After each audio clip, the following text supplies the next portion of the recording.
மன்னார்கோவிலில் அருள்மிகு ராஜகோபால சுவாமி குலசேகர ஆழ்வார் திருக்கோவிலில் மாசி பெருந்திருவிழா வெகு விமரிசையாக நடைபெற்றது. திரளான பக்தர்கள் தரிசனம்.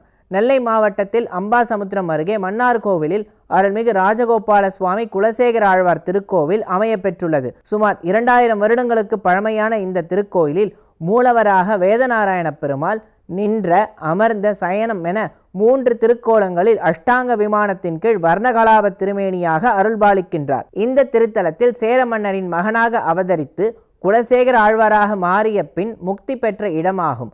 குலசேகர ஆழ்வார் முக்தி பெற்ற தலமாதலால் அவருக்கு இங்கு சுவாமிக்கு முன்பாக இடதுபுறம் தனியே வெளிப்பிராகாரத்தில் கொடிமரத்துடன் கூடிய தனிச்சன்னதி அமையப்பெற்றுள்ளது. குலசேகர ஆழ்வார் அவதார திருவிழா மற்றும் தெப்ப உற்சவம் அவரது திருநக்ஷத்திரமான மாசி புனர்பூச நட்சத்திரத்தையொட்டி ஆண்டுதோறும் கோலாகலமாக நடைபெறுகின்றது. இதற்காக காலையில் நடை திறக்கப்பட்டு காலசந்தி பூஜைகள் நடைபெற்றன.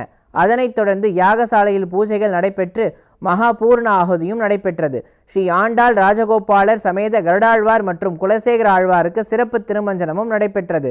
இரவில் தெப்பத் திருவிழா வெகு விமரிசையாக நடைபெற்று இதனையொட்டி மாலையில் ஸ்ரீ ஆண்டாள் ராஜகோபாலர் சமேத கருடாழ்வார் தோளுக்கிணியானில் எழுந்தருள சிறப்பு அலங்காரத்தில் எதிர் சேவையில் குலசேகர ஆழ்வார் பெருமாளை சேவித்தபடி எழுந்தருளினார். ஆச்சாரிய புருஷர்கள் பிரபந்தங்கள் பாடினர். பின்னர் குலசேகர ஆழ்வார் ராஜகோபால சுவாமியுடன் தெப்பத்திற்கு வீதி ஊர்வலமாக எழுந்தருளினார். சிறப்பு புஷ்பங்களாலும் வண்ண விளக்குகளாலும் அலங்கரிக்கப்பட்ட தெப்பத்தில் பெருமாள், தாயார், ஆழ்வார் எழுந்தருளி கற்பூர ஹாரத்தியும் நடைபெற்றது. தெப்பம் 12 சுற்றுகள் வலம் வந்த பின்னர் ஆலயம் வந்தடைந்தனர்.